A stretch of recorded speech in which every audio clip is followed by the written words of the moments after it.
शिव शंकर भगवान की जय। सावन मास की जय। एक ब्राह्मण था, रोजनी शिव जी की पूजा करता, खूब पूजा करता, लेकिन थोड़ा मन में दुख ही रहता है। तो एक दिन भगवान प्रकट हुए, क्या बात है ब्राह्मण, रोज पूजा करने आते हो फिर भी दुखी क्यों रहते हो? कहते मुझे संतान नहीं है, संतान चाहिए। तो प्रभु कहते हैं बोले ना कि संतान कैसी चाहिए? कुपुत्र चाहिए, सुपुत्र चाहिए। कुपुत्र की तो बहुत लंबी उम्र है और सुपुत्र की 5 वर्ष की उम्र है। तो कहते हैं वो ब्राह्मण, प्रभु आपने तो मुझे असमंजस में डाल दिया, अब मैं क्या करूँ? आप ही सवाल कर रहे हो, आप ही जवाब कर रहे हो, मैं तो बीच में फंस गया। अब सोचता हूँ कि भी ज़्यादा दुख से अच्छा तो थोड़े पल की खुशी अच्छी, आप मुझे सुपुत्र दीजिए। कि सुपुत्र की 5 साल की उम्र है। कहते कोई बात नहीं प्रभु, उन्हें 5 साल की उम्र बहुत है। तो कुछ दिन बाद ब्राह्मण के पुत्र हुआ, बिल्कुल शिव स्वरूप तेज, इतना तेज उसके चेहरे पे जैसे साक्षात शिव प्रकट हुआ। अब घर में बहुत खुशियाँ मन रही। अब ब्राह्मण के अंदर थोड़ी सी यूँ चले कि भी 5 ही साल रहेगा ये बच्चा। धीरे करते करते 4 साल का हो गया वो। अब जैसे ही 5वें साल में लगा तो ब्राह्मण को बहुत चिंता सताने लगी। एक दिन उसे लेके संतों के पास गया। संत भैया आप मेरे को कोई उपाय बताओ। कहते इतना सुंदर बच्चा लेके आयो फिर भी काहे की दुखी हो, ये तो शिव स्वरूप बच्चा है। कहता कि नहीं इसकी है ना उम्र भी 5 साल की है, 4 साल का हो चुका है, मैं आपके चरणों में डालता हूँ, आप जानो आपका काम जाने, मुझे तो 6वें वर्ष में लग जाए तो दे देना। तो संत कहते हैं इससे ना सबको प्रणाम करवाओ। कोई जीव जंतु है, पेड़ पौधे हैं, पृथ्वी है, कोई संत है, कोई भी आ जाए सबको प्रणाम करवाओ। अब लड़का भी सुन रहा था, लड़का तो भगवान का ही रूप आया था उसके घर।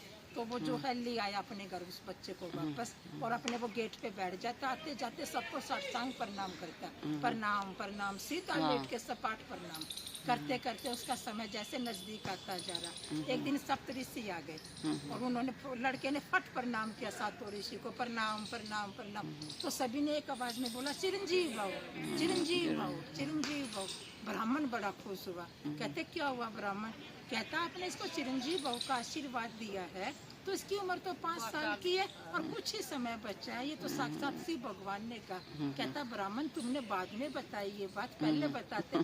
कहते कि पहले बताने की थी, मुझे क्या पता आप चिरंजीव भव का आशीर्वाद देंगे। तो जी बस फिर तो आशीर्वाद में बहुत शक्ति है। तो ब्राह्मण ने उस लड़के को सप्तऋषि को पकड़ा दिया, सप्तऋषि को हाथों में दे दिया। सप्तऋषि करे अब क्या करें, भोले बाबा ने तो इसे उम्र कम दी और हमने चिरंजीव भव कर दिया। चलो ब्रह्मा जी के पास चलते, वही सृष्टि के रचयिता है, वही कुछ उपाय बताएंगे। लड़के ने जाके उसको ब्रह्मा जी को भी प्रणाम प्रणाम चरणों में लेट गया। ब्रह्मा जी कहते हैं चिरंजीव भव, चिरंजीव भव। सप्तऋषि कहते चलो हमारी बल्ला टली। ब्राह्मण अब तो ब्रह्मा जी के ऊपर आ गई ना बात। कहते क्या हुआ? कहते ब्रह्मा जी ये शिव जी का दिया हुआ पुत्र है, इसकी उम्र 5 साल की, कुछ शेष बची है, हमने चिरंजीव भव किया तो ब्राह्मण ने हमारे सिर लगा दिया इसे, अब हमें आपके सिर लगाते हमारी बल्ला टले।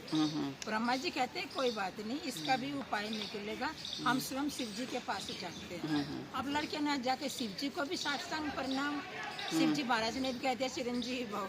ब्रह्मा जी कहते मेरी भी बल्ला टली। हाँ मैं बात कट गई नहीं आपकी। हाँ शिव जी कहते क्या हुआ?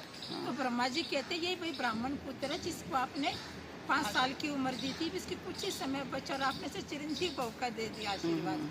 तो शिव जी कहते हैं कोई बात नहीं, बोले बाबा है ना। हाथ पकड़ा, एक पेड़ के नीचे बिठाया, एक शिवलिंग दिया। बच्चे जब तक तेरा कति मन ना भर जाए ना, इस पे बिल्व पत्थर चढ़ाता रहे, जल चढ़ाता रहे, ओम नमः शिवाय का जाप करता रहे, करता रहे करता रहे करता रहे। 5 साल पूरे हुए जी, 6वें साल यमराज आए तो उसको लड़के को सिर पे थोड़ा मारने लगे। शिव जी प्रकट हो गए, हाथ लगा लिया। कहते आपकी हिम्मत कैसे हुई शिव भगत के ऊपर ये इस तरह वार करने की? हाँ वार करने। कहता प्रभु आपने इस बच्चे को दिया था, आपने इसको 5 साल की उम्र दी थी और आप ही भी से रोक रहे हो। कहते देखने लो किसकी पूजा कर रहा है, इसे मैंने चिरंजीव भव का आशीर्वाद दिया। तो यमराज को वापस भेज दिया, बच्चे को गले लगाया, ब्राह्मण को सौंप दिया। ये हमारे शिव की भक्ति का फल है, इसलिए हम भक्तों को भी सबको थोड़ा समय निकाल कर भगवान की पूजा करनी चाहिए। ओम नमः शिवाय। शिव शंकर भगवान की जय हो, भोलेनाथ महादेव, ओम नमः शिवाय, हर हर महादेव। ओम नमः शिवाय। चलो ये है कुसुम जी शंकर हमारी। भगवान की जय। सावन ये में हमारी शिव जी वीनू की। हमें कथा सुनाने को उत्साहित करती है। नहीं नहीं, अच्छा बात, देखो सब सुनते हैं, आप सुनाते हो तभी हम भी अच्छा याद लगता करके है। आते हैं, कल हमें कथा सुनानी है। अच्छे, वो कितनी अच्छी बात ऐसा है। है। मैं अपनी बहन को बताती हूँ तो वो भी कहती है, मैं वो याद करके ये आते हैं मुझे सुनाने, होमवर्क इतना मिलता अपनी बहनों के हाँ, प्यार का, मैं हाँ। होमवर्क करके आती तो हूँ, कितना फिर वो है, आपको तो ये तो आप सुनाती हूँ। देखो भक्ति दे रहे हो दूसरों को कि उत्साहित कर रहे हो। हाँ। ठीक, बोलो शिव शंकर भगवान भगवान। की आप जय। अपना प्यार मुझ पे ऐसे लुटाते रहना। नहीं नहीं, हाँ चलो चलो।